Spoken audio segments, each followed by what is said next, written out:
বাংলাদেশের কৃষিতে মাছের অবদান যে কয়েকটা জেলা রাখছে তার মধ্যে প্রথম সারিতেই কিন্তু চলে আসে সাতক্ষীরার নাম। সাতক্ষীরা এমন একটি জেলা যেখানে সামুদ্রিক মাছের পাশাপাশি চাষের মাছও কিন্তু প্রচুর পরিমাণে পাওয়া যায় এবং উত্তর এই এলাকায় চাষের মাছের যে গল্প বলি বা ইচ্ছে বলি কৃষকদের সেটা কিন্তু বৃদ্ধি পাচ্ছে। আজকে আমরা চলে এসেছি সাতক্ষীরা জেলার কালীগঞ্জ উপজেলার মৌতলা নামক একটা জায়গায়, যেখানে আমাদের জাফর ইকবাল ভাই নতুন একজন উদ্যোক্তা হয়েছেন এবং গড়ে তুলেছেন বিশাল একটি মাছের খামার বা ঘের। আজকে আমরা তার গল্পটাই জানার চেষ্টা করব। সবাইকে আমন্ত্রণ জানাচ্ছি দীপ্ত কৃষির আজকের এই পর্বে, পাওয়ার্ড বাই কাজী ফার্মস। পুরো পর্ব জুড়ে আপনাদের সাথেই থাকছি আমি নূরে জান্নাত।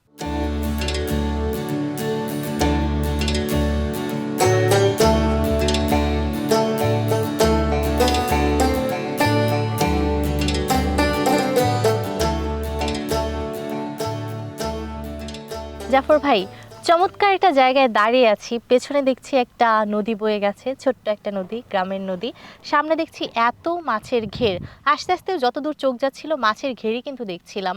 আপনার আসলে কতটা জায়গা জুড়ে এই মাছের ঘের? আমার 270 বিঘা জায়গায় আমার এই প্রজেক্টটা করা। 270 বিঘা, জি, সে তো অনেক বড়। আর এই পুকুর আকৃতির করে কতগুলো করেছেন? জি, আমার একটা পুকুরে সর্বোচ্চ আয়তন 30 বিঘা, সর্বনিম্ন 10 বিঘা। এত সুন্দর একটা মাছের ঘের, এটার গল্পটা তো জানা আমাদের জন্য খুবই জরুরি, সেটাও জানবো। আর তারও আগে জানতে চাই, এই যে প্রজেক্টটা আপনি দাঁড় করালেন, এর আগে কি করতেন? আমি খুলনা পাবলিক কলেজ থেকে এসএসসি ইন্টার কমপ্লিট করার পরে খুলনা বিএল কলেজে অনার্স কমপ্লিট করি। সাথে সাথে আমি অনেকগুলো স্বেচ্ছাসেবী সংগঠনের সাথে যুক্ত ছিলাম, যেমন রোটারি ক্লাব। তো আমাদের একটা ট্রেনিং হয়েছিল উদ্যোক্তাদের নিয়ে। তো ওই ট্রেনিংয়ে আমার কেন জানি চিন্তা আসে যে আমি উদ্যোক্তা হব এবং আমার সাথে আরও 10 জন কাজ করে এমন কিছু একটা করব। সেজন্য আর আমি ছোট থেকে যে সময় খুলনাতে থাকাকালীন টুকটাক বাসায় আসতাম, আব্বুর এই ব্যবসা দেখতাম এবং টুকটাক আব্বুর সাথে যাইতাম বা বিভিন্ন ব্যক্তিদের সাথে এই আব্বুর ব্যবসাগুলো দেখতে যেতাম। আমার কেন জানি ভিতরে একটা কাজ করতো যে আমিও বড় হয়ে এই ব্যবসায়ী করব। সেখান থেকে এই ব্যবসা অনুপ্রেরণা পাওয়া, সেজন্য এই ফ্যামিলিগতভাবে যেহেতু আব্বু এই ব্যবসাটা করে, সেজন্য আমার জন্য বুঝতে সহজ, যার কারণে আমার এই ব্যবসার পিছনে আসা আর কি। ভাইয়া, তাহলে কতদিন হয় আপনি মাছের ঘের দিয়েছেন? আমি 2 বছরের কাছাকাছি সময় আমি মাছের প্রজেক্টের সাথে যুক্ত হয়েছি। মাত্র 2 বছর? জি, খুব জি, বেশি দিন সময় তো না। জি না। আচ্ছা, আমরা একটু আপনার এই যে এত বড় মাছের ঘের দেয়া, প্রথম অবস্থায় আমরা তো জানি যে ছোট পরিসরে শুরু করে, যে আমি একটু দেখবো পারি কিনা। অনেকেই হয়তো বন্ধ করে দেয় কিছুদিন করার পর, কিন্তু আপনি প্রাথমিক অবস্থায় এত বড় করে করলেন, এটার পেছনে কেন কারণ? সো যে আব্বুর ছিল, আব্বু আমার পিছনে সাপোর্টটা দিচ্ছে। আর আমি তো আব্বু মোটামুটি মাছ সম্পর্কে বোঝে, কারণ সে প্রায় 40 বছরের মতো মাছ সেক্টরে যুক্ত আছে এই চাষের সাথে। যার কারণে আব্বু পিছনে সাপোর্টটা দিচ্ছে আর আমি এই তার সামনে এগিয়ে যাচ্ছি। যার কারণে আমার এটা নিয়ে কোনো সমস্যা হচ্ছে না যে ছোট আকারে শুরু করা এরকম না। আর আমি ছোট থেকে তো দেখে আসছি, সেহেতু আমার জন্য ছোট বড় দুইটাই একই মনে হচ্ছে। তো প্রাথমিক অবস্থায় তো একটা বড় পরিমাণ ইনভেস্টমেন্ট এখানে লেগে গেছে আপনার, লাগেনি? যে জায়গাটা তো আপনার বোধহয় ইজারা নেওয়া। জি, জি, জি, জায়গাটা আমার ইজারা নেওয়া। তো ইজারা নেওয়া, তারপর হচ্ছে যে এতগুলো পুকুর খনন করা, পুরো প্রক্রিয়ায় তো অনেকগুলো টাকার ব্যাপার আছে। সেই টাকার যোগানটা আসলে সেটা কি পরিবার থেকে পাওয়া, নাকি কোথা থেকে আর্থিক কোনো সহায়তা পেয়েছেন বা কি? হ্যাঁ, আসলে প্রথম অবস্থায় একটু টাকার সংকট দেখা দেয়, এটাও স্বাভাবিক। বাট আর্থিক থেকেও পাইছি। আমার কিছু জমি আছে, জমি আমি বাজারে ওই ব্যাংকের কাছে, বাংলাদেশ কৃষি ব্যাংকের কাছে মর্টগেজ করে আমার কিছু লোনও নেওয়া আছে। সাথে সাথে আমার কিছু এনজিও আমার এই উদ্যোক্তার এটা দেখে তারাও আমার পাশে দাঁড়াচ্ছে। ভাইয়া, একটু জানতে চাইবো কি কি মাছ আসলে আপনি আপনার এই ঘেরে চাষ করছেন? যদিও সাতক্ষীরা মাছের জন্য বিখ্যাত একটা এলাকা, সব ধরনের মাছই এখানে হয়। আপনি কি কি মাছের চাষ করছেন? আমার এখানে 2টা সিস্টেমে মাছ চাষ করা আছে। একটা হচ্ছে সাদা মাছ আর একটা চিংড়ি মাছ। আচ্ছা। আমার সাদা মাছের ভিতরে রুই আছে, কাতলা আছে, মৃগেল আছে, ভাঙান মাছ আছে। এগুলো আমার মাছের উপরের সেক্টরে খাদ্য খাই, যেটা আমি ফিড দিয়ে তৈরি করি। সাথে সাথে আমি চিংড়ি মাছটা চাষ করি। যে চিংড়ি মাছটা আমার এদের যে খাবারটা দেওয়ার পর একটা খাবার আমার নিচে পড়ে যায়, এই পড়েটা যাওয়া খাবারটা আমার চিংড়ি মাছ খায়, যেমন বাগদা খাই, ভেনামি চিংড়ি খাই এবং আমার গলদা চিংড়ি আছে, মিশ্র সার্জারে বলে। আমি এইভাবে কাজ করি। আচ্ছা, তাহলে আপনার খাবারের তো অনেকটা সাশ্রয় হচ্ছে আমরা দেখছি। জি, জি, খাবারের সাশ্রয় হচ্ছে এবং এতে লাভবানও বেশি মিশ্র চাষে। তাহলে যারা আলাদা করে চাষ করে, ধরেন শুধু বাগদাই করছে বা শুধুমাত্র গলদাই করছে, তারা কেন এই মিশ্র চাষটা করছে না কেন? আসলে সবাই মিশ্র চাষের দিকে এখন বোঝার পর থেকে সবাই একটু আগ্রহ হচ্ছে। কারণ আমি যদি শুধু বাগদা করি, তো বাগদা এখন প্রচুর ভাইরাস চলে আসছে। দেখা যায় বাগদা, আমি খালি বাগদা করলাম, ভাইরাস চলে আসলে আমার বাগদা সব একবারেই মরে গেল। যে আমি মিশ্র চাষ করছি, তাহলে আমার অনেক সুবিধা হচ্ছে। আমার যদি বাগদাতে শর্ট যায় তাহলে আমি ভেনামিতে পাচ্ছি, ভেনামিতেও যদি শর্ট যায় আমি গলদাতে একটা সাপোর্ট পাচ্ছি। আচ্ছা, সাথে সাথে আমি সাদা মাছেরও সাপোর্ট পাচ্ছি। মানে আমার একটা ঘেরে আমি একাধিক রকম মাছ চাষ করতে পারছি। ভাইয়া এত বড় মাছের ঘের, পানি বিশুদ্ধকরণ বা জৈব নিরাপত্তা, বায়োসিকিউরিটি যেটাকে আমরা বলি পানির, সেটা কিভাবে করেন? আসলে আমি তো শীতের একটা ডোজ আছে, প্রত্যেক মাসে একটা ডোজ আছে।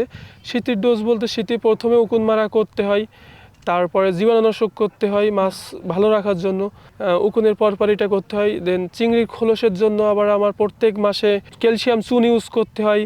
আর প্রত্যেক 2 মাস পর পর আমি কিছু প্রোবায়োটিক ইউজ করি, যেমন তার ভিতরে আছে আমার ইউকা জিওলাইট। দিলে ইউকা জিওলাইট ইউজ করলে আমার তলায় যে গ্যাসটা হয় বা একটু পানি দূষিত হয় তলায়, সেইটা মানে শুদ্ধ হয়ে যায়।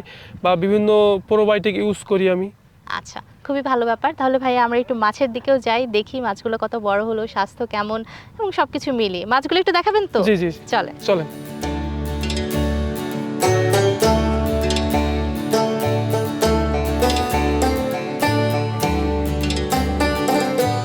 ভাইয়া, এই ক্ষেত্রে তো মোটামুটি আপনার এখানকার যতগুলো আছে সেটার মধ্যে বড় পুকুরটাই। জি জি, বড় পুকুরটাই। আচ্ছা, তো এখানে দেখছি মাছ তুলছে, আমরা তো একটু মাছ দেখতে পারবো ধরে, তাই না? জি জি জি, সম্ভব তো?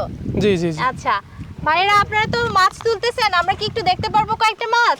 জি জি জি। আচ্ছা, এখানে দেখছি অনেক চিংড়ি উঠেছে, দেখি একটু চিংড়ি দেন। সাদা মাছও আছে, একটু দেখে নেই।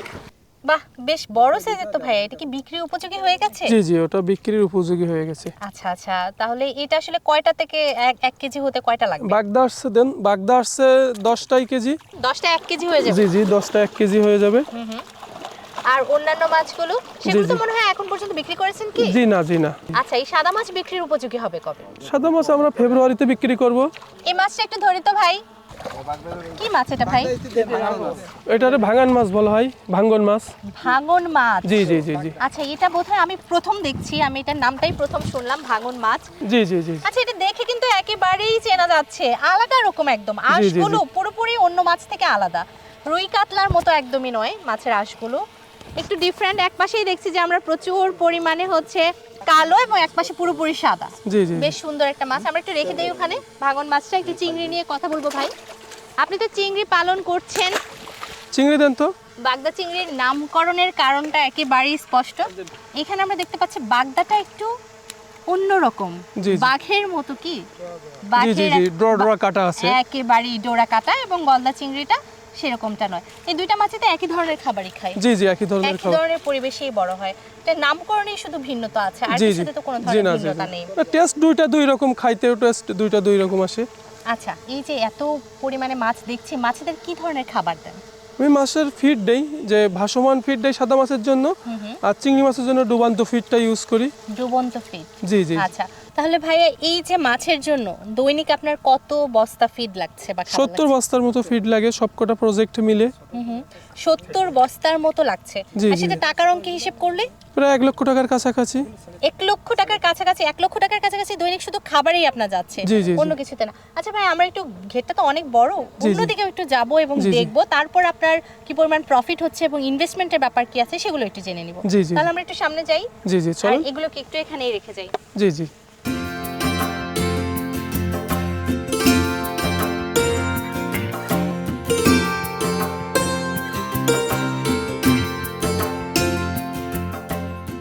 ভাইয়া, ওখানে তো বলছিলেন যে 3টা আলাদা আলাদা জায়গায় আপনার এই মাছের ঘেরগুলো, তাহলে এগুলোর যে রক্ষণাবেক্ষণের ব্যাপারটা যারা দেখছে তাদেরকে আপনি কিভাবে দেখাশোনাটা করেন? একদিনের ভেতরে এটা কিভাবে সম্ভব? আসলে আমার এখানে 2টা সিস্টেমে লোক রাখা হয়। একটা হচ্ছে যারা 24 ঘন্টা থাকবে, একটা শুধু রাতে ডিউটি দেবে আমার। আচ্ছা আচ্ছা আচ্ছা। আর মনে করে রাতে যারা হয় নাইট ডিউটি, তাদের বেতন 8,000 টাকা করে দেই। তারা 4 ঘন্টা করে ডিউটি দেবে শিফট আকারে, তাও আমরা। আর যিনি 24 ঘন্টা থাকে তার বেতন আমরা 18,000 টাকা করে দেই, থাকা খাওয়া সবকিছু আমাদের ভিতরে রেখে আর কি। আচ্ছা, এটা তো বেতনের কথা গেল, কিন্তু আপনি এগুলো দেখাশোনা কিভাবে করেন?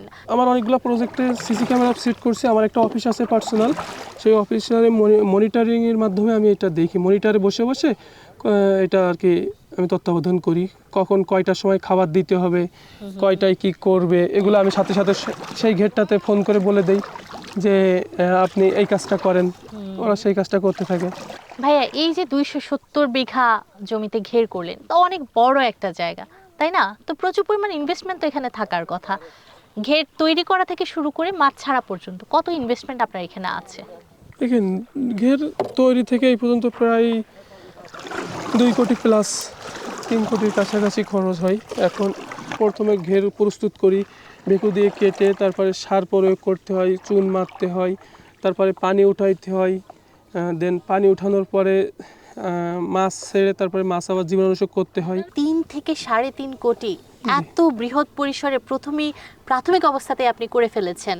হ্যাঁ, তখন কি আপনি জানতেন যে উঠিয়ে আনতে পারবেন কিনা বা জি, কেমন কি হবে? ইনশাল্লাহ আমার আত্মবিশ্বাস ছিল যে আমি সফলতার মুখ দেখব, আচ্ছা। সেই জন্য আর কি আমার প্রথম থেকে বেশি ইনভেস্ট করা। তো এখন পর্যন্ত কোন মাছ আপনি বিক্রি করতে পেরেছেন?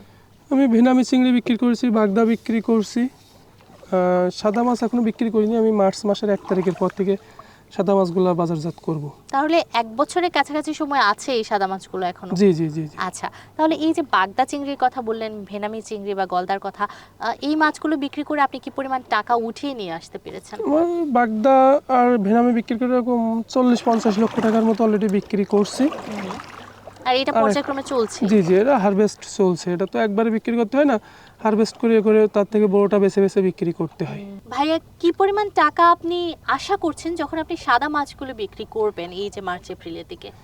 আমার তো টোটাল ধারণা আমি 4 থেকে 5 কোটি টাকা প্লাস, 5 কোটি টাকা প্লাস একটা বেচাকেনা করতে পারবো ইনশাল্লাহ। করতে পারবেন ইনশাআল্লাহ। তাহলে এই মাছগুলো বিক্রি করলে যত টাকা আপনি ইনভেস্ট করেছেন সবটাই উঠে আসছে, জি জি, সাথে একটা বড় প্রফিটও আপনার প্রফিটও চলে আসছে। আসছে। জি জি তার মানে পরবর্তীতে আপনি এখান থেকে যা পাবেন সবটাই লভ্যাংশ। জি জি জি। ভাইয়া, দূরে দেখতে পাচ্ছি অ্যারোরেটর চলছে, তো এটা তো বিদ্যুতের মাধ্যমে চলে বলে আমরা জানতাম। আপনি কোথা থেকে পেয়েছেন এবং এটা আসলে কিসের মাধ্যমে চালাচ্ছেন? আসলে মাছ চাষের ক্ষেত্রে সাদা মাছ বলেন, চিংড়ি মাছ বলেন, এরোটারের বিকল্প কিছু নাই। আচ্ছা, এটা কেন বলছেন? তো কারণ মাছ অক্সিজেনের সমস্যা হয় এবং এরোটার থাকলে অল্প জায়গায় বৃহৎ মাছ চাষ করা যায়, মানে অনেক ঘনত্ব মাছ চাষ করা আচ্ছা। যায়।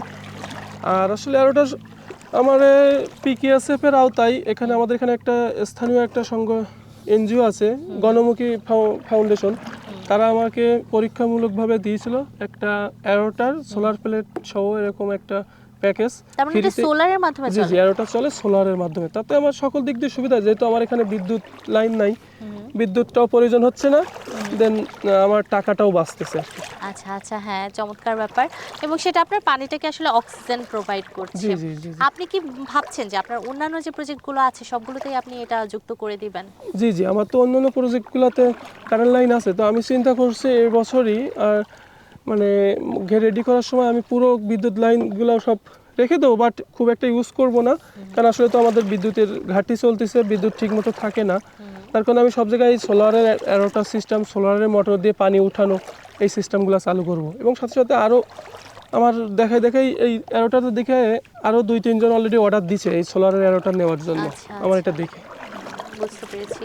খুব ভালো একটা ব্যাপার। তাহলে ভাই আমরা একটু ওদিকেই যাই, গিয়ে দেখি সেখানে যে মাছ ধরা হচ্ছে কি হচ্ছে এই ব্যাপারটা তো দেখবো এবং জেনে নিব বাকি সব তথ্য।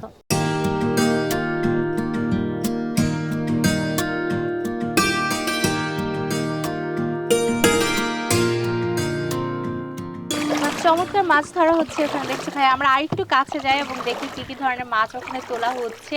সব ধরনের মাছই তো ওঠার কথা জালে জি, একই জি। সাথে, চিংড়ি থেকে শুরু করে সাদা মাছ, তাই না জি জি ভাইয়া? জি ওটা জি। তো বাদ থাকবে না, আমরা আশা করছি সবটাই দেখতে পাবো। ভাইয়া, আপনারা কি মাছ তুলছেন? আমাদেরকে কি একটু দেখানো যাবে? আচ্ছা, একটু হাতে ধরে আমরা দেখতে চাই। অনেক মাছ উঠেছে দেখতে পাচ্ছি, সব ধরনের মাছই তো প্রায় দেখতে পাচ্ছি এখানে আছে। অনেক বড় একটা মাছ একেবারেই, নৌকাটা একটু ধরেন, দেখতেই পাচ্ছেন দর্শক। আপনাদেরকে যদি একটু দেখাই, ওটা দেখেন কাতল মাছ বলে। কি পরিমাণ বড় হয়েছে। এই কাতল মাছটা কয় কেজি হবে? 6-7 কেজি। 6-7 কেজি হবে। এবং এটার বাজার দর এখন কি আছে একটু যদি দেখায়, আমি আসলে এটা তুলতেও পারছি না, 500 টাকা এতটাই করে ওজন। বাজার দর। এবং খুবই পিছলেও যাচ্ছে। আমরা আরো কোনো মাছ দেখি। কাতল মাছটা তো দেখলাম এখানে, ছেড়ে দেন, ওটা ছেড়ে দেন। এটা একটু ছেড়ে দিব। হ্যাঁ, ছেড়ে দেন। অনেক মাছ, প্রচুর মাছ লাফালাফি করছে। এই হচ্ছে আরো একটা মাছ। কোথায় রুই মাছ ধরতে এটা? হবে? রুই মাছ। 3 দর্শক কেজি। দেখেন, এটার ওজন হবে মোটামুটি 3-3.5 কেজির মতো এবং ভীষণ ভালো, ভীষণ ভালো। রংটাও যদি দেখি খুব চিকচিক করছে এবং এটার যে আঁশ, আঁশগুলো বেশ বড় সড়ো এবং বেশ ভালো ওজন, হাতে ধরে রাখার মতো না, অন্তত আমি তো পারছি না ধরে রাখতে। আমরা একটু চিংড়ি দেখতে চাই ভাই, সম্ভব? আচ্ছা, এখানে কিছু চিংড়িও উঠেছে একসাথে, সাদা মাছের সাথে খুব বেশি চিংড়ি উঠে না। আমরা যদি দেখি এখানে গলদা চিংড়ি আমরা দেখতে পাচ্ছি। দর্শক আপনাদেরকে একটু দেখাই, এই হচ্ছে সেই সাতক্ষীরার বিখ্যাত গলদা চিংড়ি, যেই চিংড়ি আপনারা তো ভীষণই পছন্দ করেন, আমরা সবাই আসলে পছন্দ করি, খেতে ভীষণই সুস্বাদু হয়। এবং সাতক্ষীরার বৈশিষ্ট্যই হচ্ছে এই নোনা পানিতে এই চিংড়িটা কিন্তু ভীষণই ভালো হয়। ভাইয়া খাবার তো এটা হচ্ছে উচ্ছিষ্ট খাবারই হয়ে যায়, আলাদা করে কোনো খাবার লাগছে না। অর্থাৎ সাদা মাছের জন্য এই প্রজেক্টটা উনি দাঁড় করিয়েছেন, কিন্তু পাশাপাশি এই যে চিংড়ি, গলদা চিংড়ি বা বাগদা চিংড়ির কথা যদি আমরা বলি এবং বেনামি, এটা কিন্তু ওনার জন্য একটা প্লাস পয়েন্ট। মানে উনি এটার জন্য আসলে ঘেরটা করেননি, এগুলো উনি উচ্ছিষ্ট খাবারেই করতে পাচ্ছেন এবং তার ফলে আলাদা একটা প্রফিট কিন্তু করতে পাচ্ছেন। আমরা সবাই জানি যখন আমরা বাজারে যাই তখন কিন্তু সাতক্ষীরার সেই চিংড়ি, গলদা হোক, বাগদা হোক, ভেনামি হোক, সেটা কিন্তু আমরা খুঁজি। আচ্ছা, চিংড়িগুলো আমরা ছেড়ে দেই। আর কোনো কিছু কি আছে দেখানোর মতো? অন্য কিছু, অন্য কোনো মাছ? অনেক ধরনের মাছ কিন্তু উঠেছে, আপনারা যদি একটু দেখে থাকেন, দর্শক যদি দেখাতে পারি আমরা, তাহলে দেখবেন যে প্রচুর মাছ কিন্তু উঠেছে। এই যে একটা হরিণা চিংড়ি আছে, এটা হরিণা চিংড়ি, এটা চিংড়ার একটা। দর্শক এই যে দেখেন এখানে রয়েছে হরিণা চিংড়ি বলে এটাকে, যদি দেখাই, খুব ছোট সাইজের চিংড়ি, কিন্তু খেতে নাকি ভীষণই সুস্বাদু হয়। এবং এই চিংড়ি, মাছটা ছেড়ে দিচ্ছি কিন্তু ভাই, এই চিংড়ির কথা যদি বলি তাহলে ছোট মাছের চচ্চড়ি যারা পছন্দ করেন, অর্থাৎ ছোট চিংড়ি যারা খেতে পছন্দ করেন, তাদের জন্য কিন্তু এই চিংড়িটা একেবারেই আদর্শ একটা চিংড়ি। মোটামুটি এই ছিল এখানকার মাছ এবং প্রচুর অ্যাক্টিভ খাবার দাবার বা ওদের স্বাস্থ্যগত ব্যাপার যেটা আছে সেটা যে খুব ভালো মেনটেন করা হচ্ছে সেটা কিন্তু আমরা বুঝতেই পারছি। ভাইয়া, যারা নতুন করতে চায় তাদের উদ্দেশ্যে কিছু বলার আছে?